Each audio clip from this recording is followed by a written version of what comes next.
नमस्कार दोस्तों, राधे राधे। स्वागत है आपको हमारे YouTube channel yes educator channel पर। मैं आपके साथ यहाँ पे पॉलिटिकल साइंस का चैप्टर 1 पढ़ा रहा हूँ, शीत युद्ध का युग। उसमें मैंने इसके 2 लेक्चर वीडियो का मेरे चैनल पर दिया गया है। उसमें मैंने कुछ टॉपिक्स पढ़ाए हैं, कुछ टॉपिक्स बचे हुए हैं। आज उसको क्लियर करते हैं। जो इस वीडियो को पहली बार देखे उनसे रिक्वेस्ट है कि आप इस चैनल को सब्सक्राइब कर लें, और अगर आपको वीडियो अच्छा लगे तो आप लाइक सब्सक्राइब करें। और इससे पहले वाला वीडियो में देख के उसके बाद ही वीडियो देखें, क्योंकि आप अगर डायरेक्ट ही बीच में कोई टॉपिक्स को देखिएगा आपको कुछ समझ आएगा नहीं, इससे आपको कुछ पढ़ने का फ़ायदा भी नहीं होगा। इसलिए मेरा रिक्वेस्ट है कि मेरा पहले वीडियो पड़ा हुआ है उसको आप देख लीजिएगा, उसके बाद ये वीडियो को देखिएगा। कौन है ना, चलिए स्टार्ट करते हैं। शीत युद्ध का युग पढ़ रहे थे हम लोग।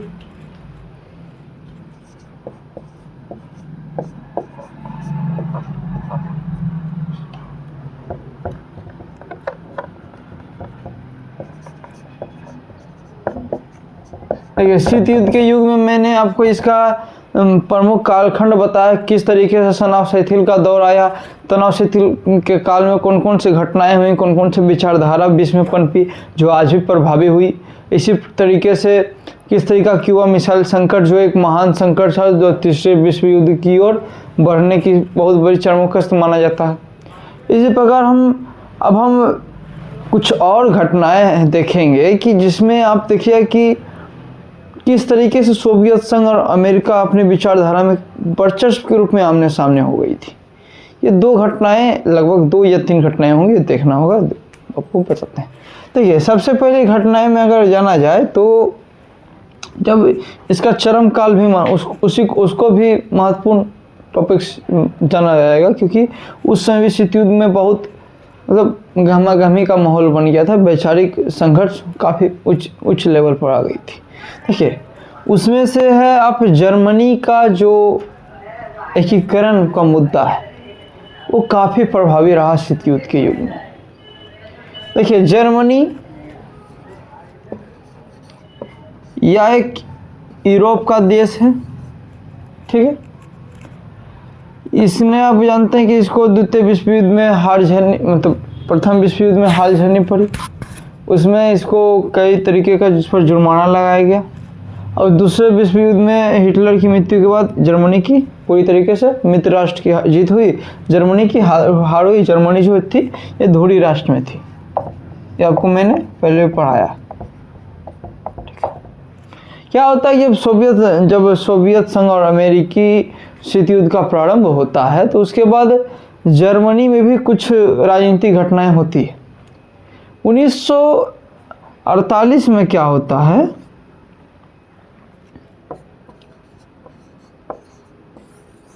जर्मनी में बर्लिन की दीवार बनना प्रारंभ होती है।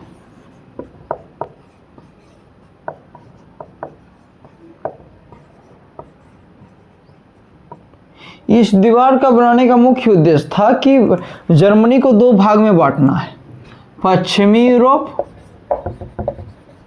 पश्चिमी जर्मनी और पूर्वी जर्मनी।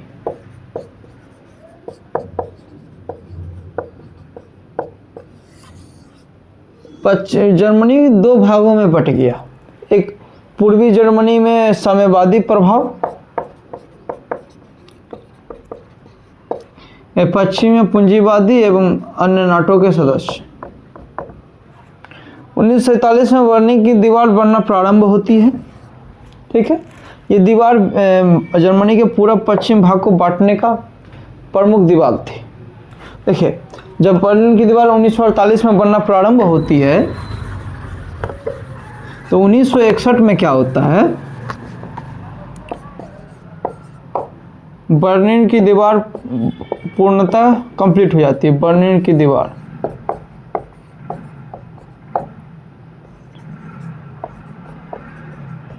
मतलब पूरी तरीके से बर्लिन का दीवार 1961 में बन गया। 1961 से क्या हुआ कि जर्मनी दो भागों में स्पष्ट रूप से बट गया। एक पश्चिमी जर्मनी जिसका प्रतिनिधित्व वहाँ पर शासन व्यवस्था पूंजीवादी के द्वारा मतलब अमेरिकी नियंत्रण में, पूर्वी जर्मनी में साम्यवादी प्रभाव था। दोनों इस देखिए यहाँ पर मुद्दा पश्चिम जर्मनी का आखिर ये दोनों देश इस पर अपना वर्चस्व क्यों बनाना चाहते थे, ये आपको जानना जरूरी है। आप जानते हैं कि अमेरिका और सोवियत संघ दोनों मित्र राष्ट्र के थे और द्वितीय विश्व युद्ध में मित्र राष्ट्र की जीत हुई। तो जब जीत हुई तो विजयी क्षेत्रों पर कब्जा को लेकर दोनों के बीच में वैचारिक संघर्ष तो शीत युद्ध चल ही रहा। अब पहले भी साम्यवाद और पूंजीवाद का जो है अपना अपनी प्रधानता को लेकर वैचारिक युद्ध चल रही है। उसी क्रम में क्या होता है कि इस पर कब्जा करने के लिए, इस पर मतलब जर्मनी पर दोनों जो महाशक्ति थी दोनों इस पर अपना वर्चस्व बनाना चाहते थे। लेकिन क्या हुआ कि जर्मनी दो भागों में बट गया। पश्चिमी जर्मनी पूंजीवादी का प्रभाव में हो गया, अब पूर्वी जर्मनी आपको यहाँ पे साम्यवादी प्रभाव हो गया। 1961 में क्या होती है कि बर्लिन की दीवार की शुरुआत हो जाती है और ये दीवार लगभग 150 किलोमीटर लंबा था।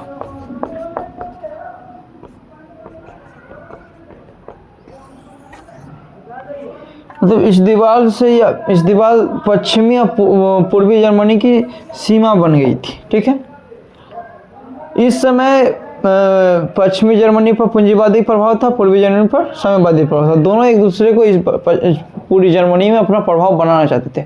इस कारण से यहाँ पर एकीकरण, जो जर्मनी का एकीकरण है, आप 10th में पढ़े होंगे कि जर्मनी का एकीकरण आखिर हुआ कैसे। उसमें बिस्मार्क की भूमिका निभाई गई थी। बिस्मार्क को जर्मनी का एकीकरण का जनक माना जाता है। एकीकरण में अवरोधता आ रही थी।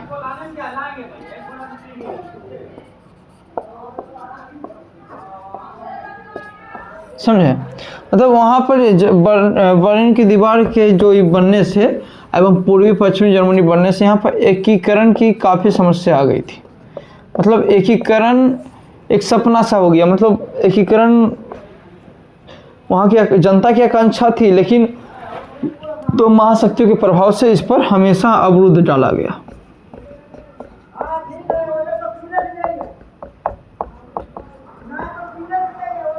देखिए ये है जर्मनी पर वर्चस्व को लेकर इस समय भी शीत युद्ध चरमोत्कर्ष पर था। बर्लिन की दीवार जब 1961 में बनी तो इसको शीत युद्ध का चरमोत्कर्ष भी कहा जाता है। मतलब शीत युद्ध इस समय भी हाई लेवल में आ गई थी। यहाँ पर मतलब अपना वर्चस्व की, मतलब इस क्षेत्र पर अपना नियंत्रण के लिए दोनों आपस में संघर्ष कर रहे थे। अब बीच में जर्मनी की जनता भी संघर्ष कर रही थी कि हमारा जर्मनी एक अलग राष्ट्र बने, ये दोनों के दबाव से छूटे। मतलब तीन त्रिकोणीय यहाँ पर संघर्ष चल रहा था। देखिए बर्लिन का, देखिए आप जब पढ़िएगा सोवियत, इसके नेक्स्ट चैप्टर में जब सोवियत संघ का विघटन कैसे हुआ तो उसमें देखिएगा कि 1989 में क्या होता है कि बर्लिन की दीवार को गिरा दिया जाता है। दीवार को गिरा दिया जाता है।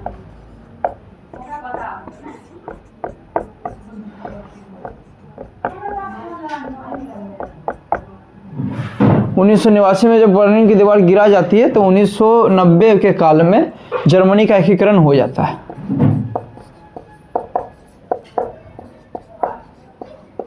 जब जर्मनी का एकीकरण हो जाता है तो यहाँ पर पूर्ण रूप से दोनों का प्रभाव हमेशा के लिए समाप्त हो जाता है। जर्मनी आज के क्षेत्र में, रक्षा के क्षेत्र में अच्छा उसका साझेदार है। भारत का जर्मनी के साथ अच्छा संबंध भी है। आजकल हाल फिलहाल में जर्मनी के साथ भारत का कुछ समझौते हुए जो काफ़ी निर्णायक समझौता थे।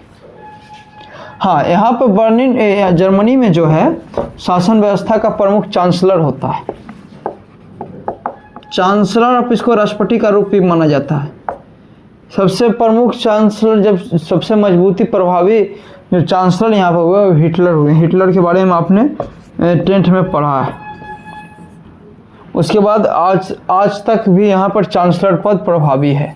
चांसलर पर पूरा जर्मनी का नियंत्रण है। ये यूरोप का सबसे महत्वपूर्ण देश के राष्ट्र के रूप में। चलिए, आपको जो शीत युद्ध का जो प्रमुख घटनाएं में से ये भी एक जर्मनी में अपने वर्चस्व को लेकर जो संघर्ष चल रही थी, वो भी एक प्रमुख घटित घटना थी शीत युद्ध के काल में। अब देखिए, एक और घटना है जो आपको जानना जरूरी है। 1979 में क्या होता है, अफगानिस्तान क्षेत्र,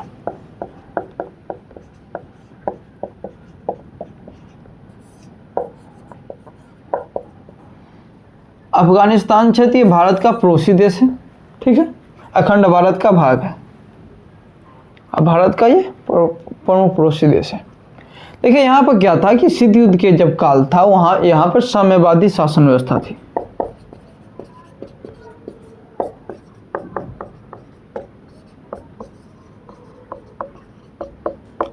और अब अमेरिका भी इस पर चाहता था कि हम इस पर अपना वर्चस्व बनाए, अपना नियंत्रण में यहाँ पर नई सत्य स्थापित करें, पूंजीवाद को यहाँ पर स्थापित करें। तो दोनों के बीच यहाँ पर भी संघर्ष चलता रहा। यहाँ पर साम्यवादी शासन व्यवस्था थी, ये सोवियत संघ के नियंत्रण में था, संघ का प्रभाव ज़्यादा था।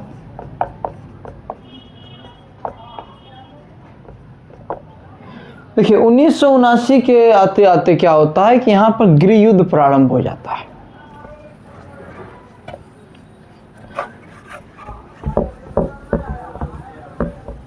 उन्नीस में गृह युद्ध मतलब यहाँ पर शासन व्यवस्था के खिलाफ विरोधाभास, गृह युद्ध की स्थिति उत्पन्न हो जाती है। अब देखिए, ये जब विरोधाभास की स्थिति उत्पन्न हुई, इसमें कहीं ना कहीं अमेरिका का भी योगदान है। आपने तालिबान संगठन के बारे में पढ़ा है, आप न्यूज़ में भी देखे होंगे कि तालिबान आज भी अफगानिस्तान में जब तख्ता पलट हुआ था तो अभी भी तालिबान शासन व्यवस्था है, तालिबान का यहाँ पर शासन है।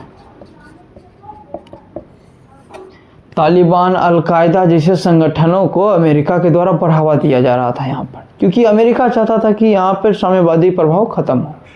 इस कारण से उसके बढ़ावा देने से इस अलकायदा संगठन, तालिबान संगठन का अफगानिस्तान में प्रभाव बढ़ा। उसका बहुत बड़ा योगदान है इस गृह युद्ध में, ठीक है।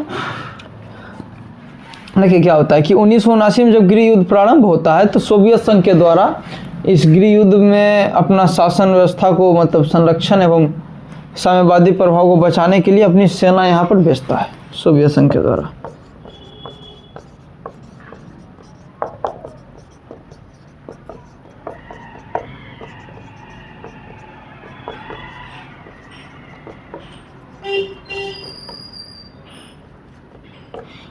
सोवियत संघ की जो सेना भेजते हैं, यहाँ पर कार्रवाई की जाती है जिसका विरोध अमेरिका करता है।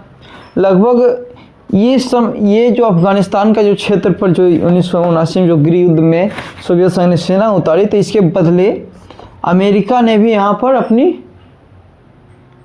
छाप छोड़ी। यहाँ पर उसका मानना था कि सोवियत संघ यहाँ से पीछे हटे। यहाँ पर दोनों देश मतलब एक दूसरे के खिलाफ यहाँ पर युद्ध में उतरे। ये काफ़ी गहमा-गहमी की स्थिति थी। मतलब इस समय मतलब यही हो रहा था कि जो दक्षिण एशिया का क्षेत्र है, दक्षिण पूर्वी एशिया में, दक्षिण पूर्वी क्षेत्र एशिया में अमेरिका के द्वारा, सोवियत संघ के द्वारा, दोनों के बीच अप्रत्यक्ष रूप से लेकिन आमने सामने युद्ध की स्थिति उत्पन्न हो गई। ये लगभग 20 साल तक चली। यहाँ पर 20 साल तक असमान स्थिति।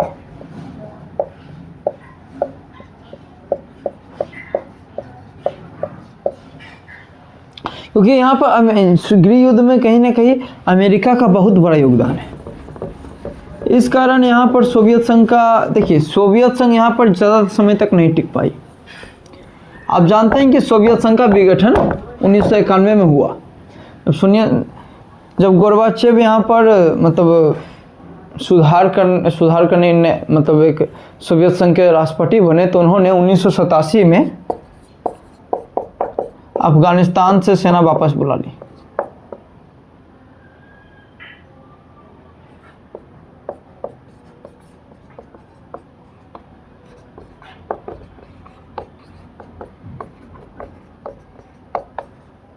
और यहाँ पर जो है मतलब पूंजीवाद का प्रभाव बढ़ा, तालिबानी शासन व्यवस्था स्थापित हुई। तभी से यहाँ पर तालिबानी शासन का जड़ स्थापित हो गया था। इसमें तालिबान का जो जड़ स्थापित हुआ, इसमें अमेरिका का बहुत बड़ा योगदान था। आप जब इसमें पढ़िएगा, एनसीईआरटी में तो आपका नहीं दिया गया, लेकिन आपको ये पढ़ाना इम्पोर्टेंट है चैप्टर 3 के रूप में, अमेरिकी एक ध्रुवीय विश्व की राजनीति। उसमें आप पढ़िएगा कि किस तरीके से अफगानिस्तान के क्षेत्रों में अमेरिका के द्वारा अलकायदा संगठन, तालिबान जैसे संगठनों को बढ़ावा देने से वहाँ पर किस तरीके के आतंकवाद को बढ़ावा मिला। 26/11 की घटना, जो 9/11 की घटना जो अमेरिका के 4 क्षेत्रों पर हुआ। एक वर्ल्ड वार सेंटर पर हुआ, पेंटागन जो अमेरिका का प्रमुख रक्षा क्षेत्र है वहाँ पर भी हमला हुआ। एक वाइट हाउस की जगह पर कोई खेत में जा गिरा, एक वर्ल्ड सेंटर पर जा गिरा। मतलब ये सबसे प्रभावी, यहाँ पर लगभग बताया जाता है कि 3 लाख मतलब यहाँ पर कह सकते हैं कि अमेरिकी नागरिक की मृत्यु हुई थी। ये महत्वपूर्ण चीज़ थी। देखिए और कुछ क्षेत्र हैं जहाँ पर सोवियत संघ और अमेरिका आमने सामने युद्ध पर उतर गए थे। मतलब दूसरे से आप पढ़िएगा, देखिए कोरियाई क्षेत्रों में जब दक्षिण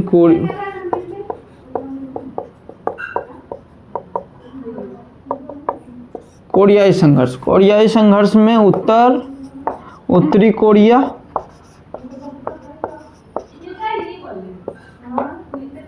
दक्षिण कोरिया, समझे, उत्तर कोरिया और दक्षिणी कोरिया, ये दोनों आपस में संघर्ष कर रहे थे। यहाँ पर कोरियाई संघर्ष चल रहा था। यहाँ पर भी अमेरिका और सोवियत संघ एक दूसरे के खिलाफ यहाँ पर इस संघर्ष में अपनी भूमिका निभाने उतरे। यह भी एक प्रमुख शीत युद्ध का चरमोत्कर्ष माना जाएगा। इसके साथ ही अन्य गतिविधियां थी जिनमें अमेरिका सोवियत संघ जो है युद्ध की स्थिति में आ गए थे, एक दूसरे के प्रति सेना उतारी। मतलब जब जैसे देखिए क्या किस तरीके से उतारी गई, मान के जैसे दक्षिण कोरिया और उत्तर कोरिया 2 देश हैं। दक्षिण कोरिया क्या कर रहा है, उत्तर कोरिया क्या कर रहा है, दक्षिण कोरिया पर दबाव बना रही है। वहाँ पर इस उत्तर कोरिया को अपने में मिलाने का बहुत, इसमें क्या होता है कि उत्तर कोरिया के तरफ से जब अमेरिका का भी समर्थन दक्षिण कोरिया के क्षेत्रों में हो जाता है तो सोवियत संघ इसके तरफ से युद्ध लड़ना प्रारंभ कर देता है। यही हो जाती थी मतलब अप्रत्यक्ष रूप से युद्ध। मतलब आप आमने सामने वो कभी ना लड़े, दूसरे में जब दूसरे पर मतलब जैसे क्या होता था कि मान के चलिए आप 2 कंपटीशन लोग हैं, मतलब 2 प्रतिद्वंदी लोग हैं। एक क्या कर रहा है कि मतलब एक पक्ष को सपोर्ट कर रहा है तो दूसरा उसको उस पर हावी होने के लिए दूसरे पक्ष को सपोर्ट देकर आपस में एक संघर्ष पैदा कर रहा है। यही है यहाँ पर शीत युद्ध का चरमोत्कर्ष में सैन्य गतिविधियाँ का युद्ध। इसी के साथ हम ये जो टॉपिक्स है इसको क्लियर किया। अब आइए कुछ शीत युद्ध के काल में कुछ महत्वपूर्ण घटनाएं हुई जो विश्व में एक आप कह सकते हैं तीसरे विश्व युद्ध को समाप्त करने में सबसे बड़ी भूमिका निभाई। अब कुछ बदलाव आए, कुछ सुधार आए, कुछ आर्थिक सुधार आए, जिससे क्या हुआ कि अब विश्व में सिर्फ सैन्य शक्ति ही मजबूती नहीं रहने लगी। अब शक्ति संतुलन, ऊर्जा क्षेत्र, सारे चीज़ों में अब प्रधानता की अब नींव डाली गई। इसमें देखिए अब हम पढ़ेंगे गुट निरपेक्षता की नीति। आखिर गुट निरपेक्षता का उदय किस तरीके से हुए, किन किन देशों की भूमिका, ये सारी चीज़ें आपको मैं बताता हूँ।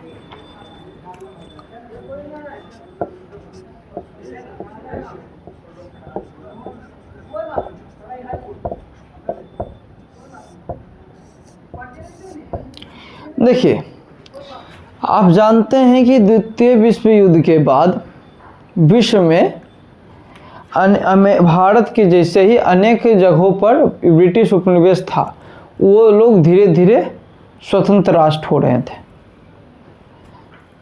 जब स्वतंत्र राष्ट्र हो रहे थे तो अमेरिका सोवियत संघ के द्वारा जब अपने अपने प्रभाव क्षेत्र को बढ़ावा दिया जा रहा था, तो उन पर दबाव दिया जा रहा था कि वो एक गुट पर शामिल हो जाएं, जिससे जो स्वतंत्र राष्ट्र थे वो निसंकोच में थे कि मतलब हम एक गुट में अगर हम मिल जाते हैं तो जैसे क्या है, स्वतंत्र है, वो हाल फिलहाल स्वतंत्र हुए, उन्होंने उपनिवेश में अपना दुरुपयोग झेला है, और जब स्वतंत्र होकर वो एक गुट में जाएंगे तो उसके दबाव में रहेंगे, उसके सैन्य गतिविधियों में सहयोग करेंगे, इससे उनका तो कोई फायदा होगा नहीं, लेकिन जिनके गुट में शामिल होंगे उनका इससे क्या होगा कि उपनिवेश को और बढ़ावा मिल जाएगा। स्वतंत्रता के नाम पर आपको आभासी उपनिवेश मिल रही है। ये सारी चीज़ों को देखते हुए जो प्रमुख देश के राष्ट्र नेता हुए, उन्होंने 1955 में एक बांडुंग सम्मेलन हुआ था।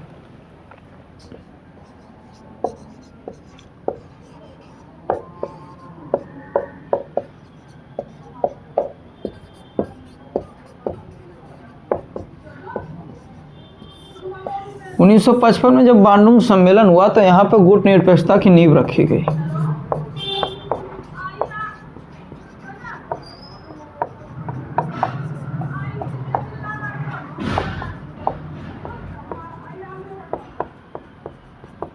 उन्नीस सौ 1956 में क्या होता है कि 4 प्रमुख देशों के द्वारा,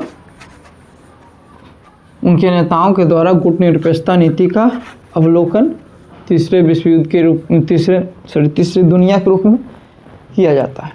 देखिए, सर्वप्रथम 1956 में क्या होता है कि गुट निरपेक्षता की स्थापना होती है, गुट निरपेक्षता का प्रारंभ।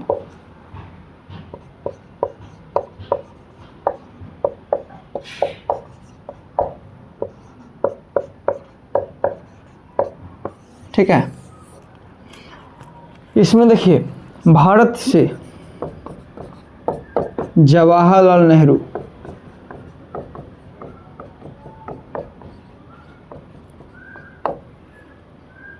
यूगोस्लाविया से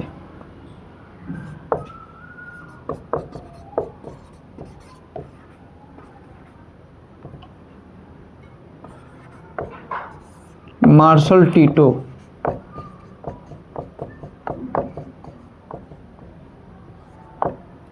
ठीक है, मिस्र से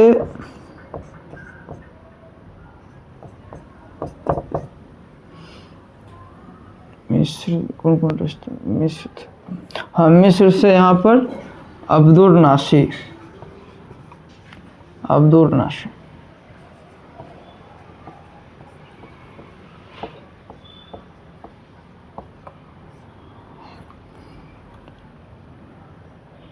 स्लाविया। एक मिनट रुकिएगा, तो थोड़ा कन्फ्यूजन है।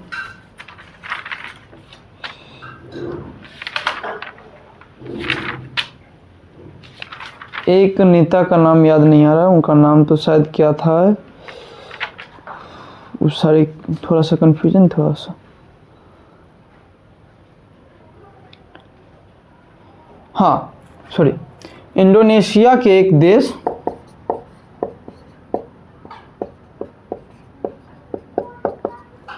सुकर्नो,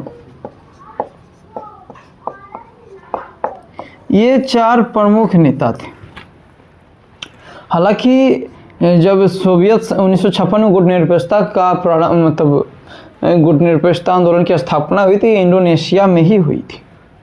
ठीक है, इंडोनेशिया से सुकर्नो और भारत से जवाहरलाल नेहरू, यूगोस्लाविया से मार्शल टीटो, मिस्र से अब्दुल नासिर, ये 4 प्रमुख नेताओं के द्वारा क्या होता है कि 1955 में इन दोनों बांडुंग सम्मेलन होता है। यहाँ पर ये लोग परिचर्चा करते हैं कि हम स्वतंत्र राष्ट्र होके हम अपनी भूमिका कैसे निभाएं, हम अंतर्राष्ट्रीय स्तर पर अपना पहचान कैसे बनाएं। इसको देखते हुए उन गुट निरपेक्षता की विचारधारा उत्पन्न हुई। 1956 में क्या होता है कि इंडोनेशिया में इन 4 नेताओं के द्वारा 1956 में गुट निरपेक्षता की स्थापना होती है। 1961 में क्या होता है क्या,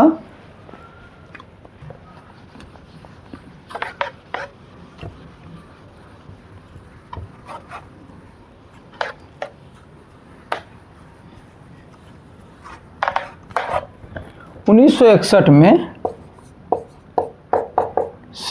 बेलग्रेड की राजधानी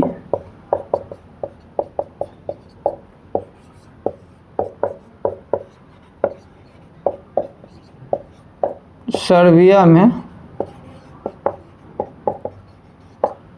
गुटनिरपेक्षता आंदोलन का प्रथम सम्मेलन होता है।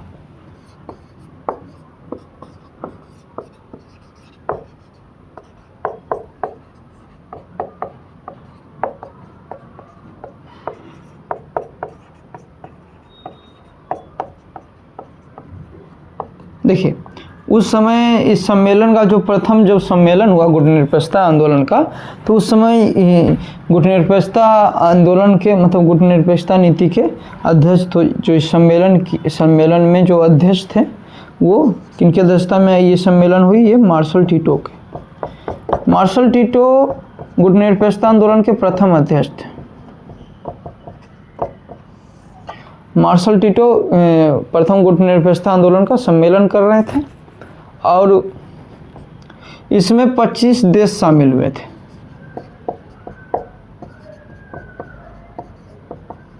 इसमें प्रमुख देश में भारत, मिस्र,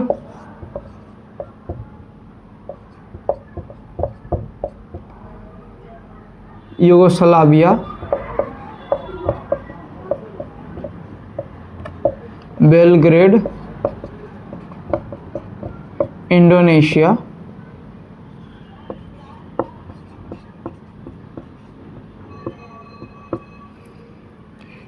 इसके साथ ही यहाँ पे आपका मिस्र, भारत, घाना जो बाद में शामिल हुए थे गुटनिरपेक्षता में 1961 में। ये घाना जो है गुटनिरपेक्षता आंदोलन में शामिल हुआ था। ये जो देश थे ये सबसे प्रमुख भूमिका थी इनकी गुटनिरपेक्षता में।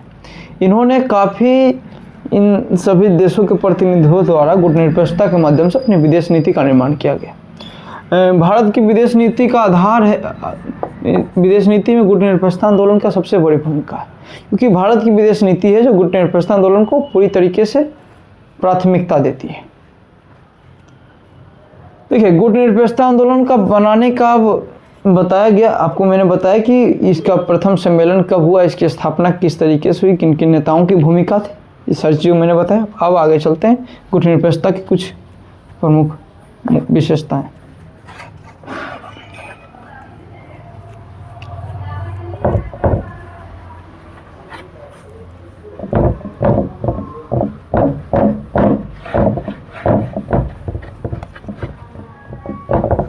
तो क्या होता है गुटनिरपेक्षता आंदोलन आखिर बनाया कि क्यों, ये आपको जानना जरूरी है।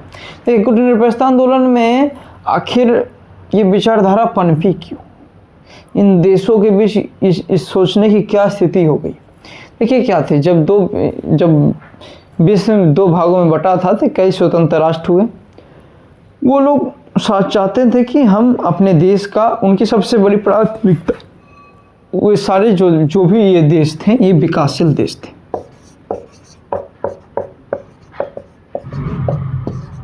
इनकी सबसे पहले प्रमुखता थी कि अपने देश का विकास करें, अपने गरीब जनता का विकास करें, क्योंकि उस समय इन सभी देशों की स्थिति काफ़ी अच्छी नहीं थी, आर्थिक स्थिति बदतर थी। इसलिए इन लोगों ने इन दो गुटों से अलग होकर एक तीसरी दुनिया का स्वरूप दिया।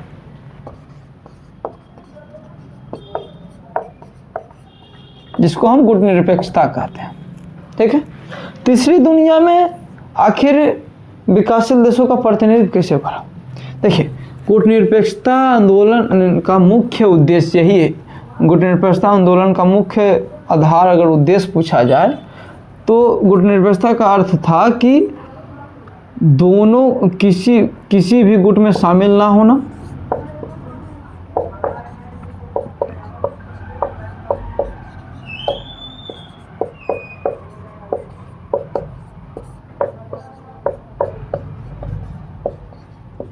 ठीक है, इसके साथ ही स्वतंत्र विदेश नीति का निर्धारण,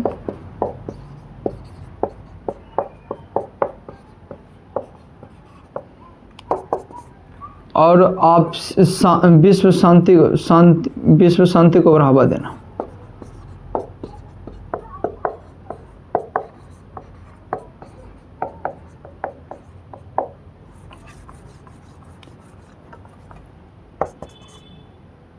शांति गतिविधियों को भागीदार।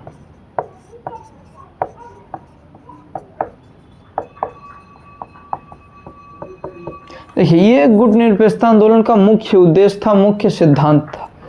यह सिद्धांत पर गुट निरपेक्षता आंदोलन विकासशील देशों में लोकप्रिय हुई और इसको तीसरी दुनिया का स्वरूप मिला। ठीक है, देखिए, स्वतंत्र विदेश नीति का मतलब यह हुआ कि आप जो भी विदेश नीति का निर्धारण करें वो अपने राष्ट्र हित में करें, राष्ट्र की संप्रभुता अखंडता को देखते हुए स्वतंत्र विदेश नीति का निर्धारण हो, ना कि किसी गुट के दबाव में आकर हम अपना विदेश नीति अपनाएं, जिससे क्या होगा कि हमारा कोई फायदा होगा नहीं, उनका फायदा होगा, हमारा देश फिर से उपनिवेश की ओर बढ़ जाएगा। ये यहाँ पर सबसे प्रमुख मुद्दा थी कि जिसके तहत गुट निरपेक्षता आंदोलन को इतनी प्रासंगिकता मिली, इतनी इनकी लोकप्रियता बढ़ी। गुट निरपेक्षता आंदोलन में आपको तीसरी विश्व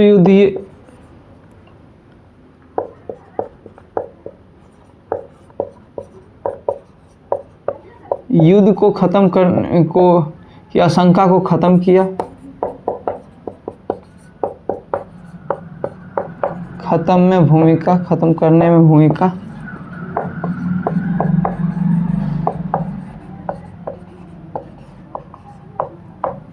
दोनों राष्ट्रों में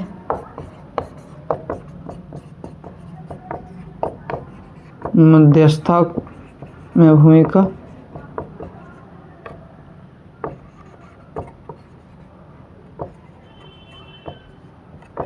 इसी के साथ ही मैं यहाँ पे लिख देता हूँ, दोनों राष्ट्रों की मध्यस्थता और दोनों सभी आपसी सहयोग को बढ़ावा देना।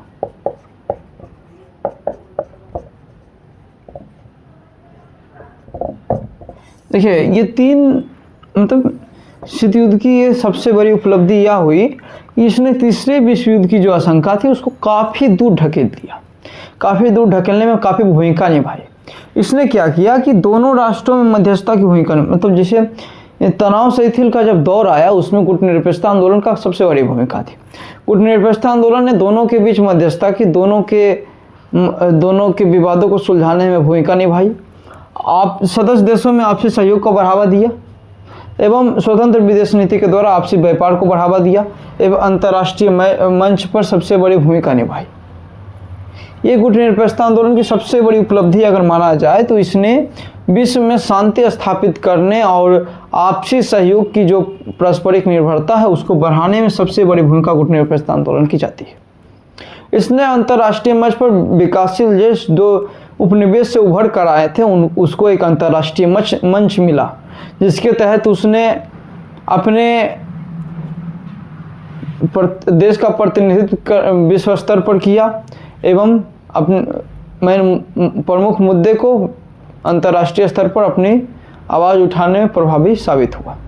ये गुट निरपेक्षता आंदोलन की सबसे, देखिए मैंने गुट निरपेक्षता आंदोलन को किस तरीके से हुआ, गुट निरपेक्षता आंदोलन का आखिर स्वरूप कैसे तैयार हुआ तीसरी दुनिया के रूप में, गुट निरपेक्षता आंदोलन का सिद्धांत क्या है, गुट निरपेक्षता आंदोलन ने क्या क्या उपलब्धियां हासिल की, ये सारी चीज़ें मैंने आपको बताया। देखिए, आप लोग से क्वेश्चन पूछा जाता है, चाहे कोई बोर्ड हो, बिहार बोर्ड हो, सीबीएसई बोर्ड हो या यूपी बोर्ड हो, झारखंड, मतलब जो भी बोर्ड हो, आपसे ये पूछा जाएगा कि गुट निरपेक्षता आंदोलन की प्रासंगिकता क्या अब भी है।